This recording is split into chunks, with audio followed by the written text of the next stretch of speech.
총선 무효 소송을 제기했던 민경욱 전 의원이 이번에는 대법원에 수개표를 실시하도록 하라고 촉구하는 기자회견을 열었습니다. 진실을 밝힐 의지가 없냐? 지금까지 선거 무효 소송이 130여 건이나 나왔는데 아무런 조치가 없다. 대법원에서 즉시 수개표를 실시하라. 아직도 계속 주장을 하고 있는데요. 그런데 오늘 기자회견보다 더 관심을 모은 내용이 하나 또 나왔습니다. 국회 앞에서 차를 견인당했답니다. 새 차를 뽑았는데 바빠가지고 도로에 세워뒀는데 그걸 이제 견인을 해갖고 앞에 범퍼에도 흠집이 나고, 근데 그거를 같이 차를 타고 왔던 차명진 전 의원이 찍어가지고 또 올렸어요. 국회의원이면 이거 이렇게 했느냐, 배지 떨어지니까 정말 서럽네, 이렇게 올리니까 그걸 자랑이라고 올리냐, 뭐 또 이런 댓글도 나오고요. 아무튼 계속 논란, 화제의 중심에 서네요. 5월 15일까지 선거 무효 소송을 제기했고 그 소송은 무려 130여 건에 달했다.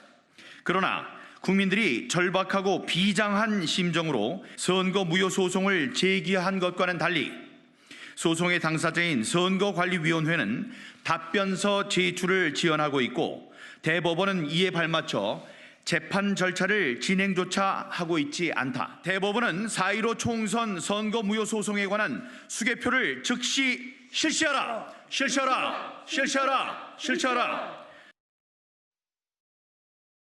민경욱 의원이 오늘 국회에 처음 자기가 손수 차를 몰고 갔어요.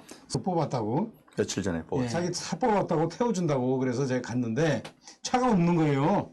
이게 어디 있냐면 땅바닥에 있었어요. 네, 하얀 차는 없고 기자회견을 하려고 하는데 굉장히 급했거든요. 근데 또 들어가지를 못한대요. 옛날 같으면 국회의원이라서 들어가는데 들어갈 수가 없다고. 그런데 네. 시간은 됐고 그래서 얼른 금방 하고 나오려고 차를 세워놓고 올라갔는데 올라갔다 오니까 그렇지. 차는 네. 없고 요게 딱 자, 등치에 갔죠. 갔는데 어떻게 됐어요, 차가? 앞에 10cm가 스크래치가 팍 난 거예요. 이제 이 뒤에서 연기가 푸슉 올라오는 겁니다. 대법원에 수개표 실시한 그 의미를 좀 짚어보려고 그랬는데 뒤에 차명진 의원이랑 얘기한 게 나와가지고 그 부분 한번 좀 짚어보죠. 김도수 평론가도 국회 쪽에서 차를 견인당한 적이 있다고요? 예, 그렇습니다. 저는 개인적으로 한 10년 전에 그랬는데요. 네. 국회에 이 주차 시스템을 마련한 게 한 10년 정도 됩니다. 그전에는 국회 안에 주차가 굉장히 복잡했거든요. 근데 국회가 어떤 정책을 내놨냐면 한강 둔치에다가 주차장을 마련하고 외부 주차는 다 그쪽으로 가고 국회의원 차만 국회에 들어갑니다. 그 직원들만. 그리고 사전에 등록된 사람들. 이 세 사람을 빼고 이렇게 주차를 못하게 되어 있는데 저는 그때 한 10년 전에 이제 정당의 간부라서 그 국회 안에서 이렇게 당 회의가 열리니까 급하게 이제 주차를 한번 하고 들어간 적이 있는데 개렬됐더라고요. 그래서 제가 물어봤죠. 이 당 간부로서 주차를 했는데 이게 견인된 거 좀 아니지 않느냐 이렇게 얘기했더니 이제 미리 등록하라. 등록하면 그 등록에 약간의 그 여유가 있습니다. 그런데 재밌는 거는 그 다음에도 이제 한번 갔더니 이제 그 직원이 그런 이야기 하더라고요. 이 주차에 예외가 없다.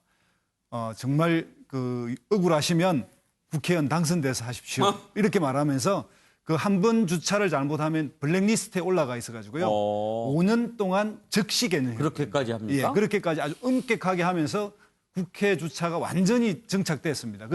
민경욱 의원이 너무 몰라가지고 저런 일이 생긴 것 같은데 실제 아주 국회 주차 문제는 지금은 질서가 아주 잘 잡혀 있습니다. 그런데 신성범 의원, 사실 이제 민경욱 전 의원 얘기하려면 좀 거시기해요. 우리 같이. 그렇죠. 인간적인 부담이 되죠. 근데 주차 관련해 가지고는 저 개인적인 신변 잡기니까 그것도 올린 차 전 의원이나 또 그걸 또 기사로 쓰는 언론이나 저는 좀 맞등치 않는데 어찌됐건 그 민경위는 문제 제기하는 것은 그거잖아요. 결국은 이제 뭔가 개표나 투표나 개표에 문제를 제기한 거 아닙니까? 저는 기본적으로 그건 자기 돈 내고 그 재개표해달라는 거니까 권리이기도 합니다. 그건 문제 제기 분명히 소홀한 그 선관위 업무 관리 부족이라든지 이런 문제 제기가 충분히 있을 수 있다고 생각하는데 그것까지는 저 인정하는데 요즘은 보니까 좀 뭐랄까 좀 딱 부러지는 뭐 증거가 내놨으면 좋겠는데 내지는 않고 뭐 어떻게 보면은 예. 뭐 다른 큰 문제가 제기하고 계시니까 거기에 대해서는 좀 국민들을 납득하기 위해서는 좀 있으면 증거를 내는 게 필요하다 이렇게 말씀드립니다. 최경철 의원 얘기까지 들어볼까요? 네, 낙선 의원들은 가장 좀 힘든 게 있습니다. 잊혀지고 싶지 않다는 겁니다. 낙선 의원들 전화도 잘 안 옵니다. 전화 좀 많이 해주시고 이러면은 낙선 의원들이 저렇게 하지 않을 텐데 저분이 지금 증거도 제시하지 못하면서 대법원에다가 지금 무효소송을 130여 건을 지금 해내라고 계속 얘기하고 있습니다. 그렇다면 대법원은 무엇으로 판결을 내려야 하겠습니까? 증거를 일단 찾으셔야 되고 저분이 저 흰색 소나타를 몰고 다니면서 할 것이 아니라 걸어 다니면서 취재를 좀 하셔야 됩니다. 그렇다면 좀 더 명확한 증거를 찾을 것이고 그렇다면 명확한 증거를 통해서 법원이 받아들일 것이고 그렇다면은 좀 더 많은 사람들이 자신을 쳐다봐 줄 것이고 그러면 잊혀지지 않는 낙선 의원이 될 것인데 그렇게 하는 선순환의 절차를 받으시기 바랍니다. 예, 잊혀지지 않는 법 잘 가르쳐 주셨네요.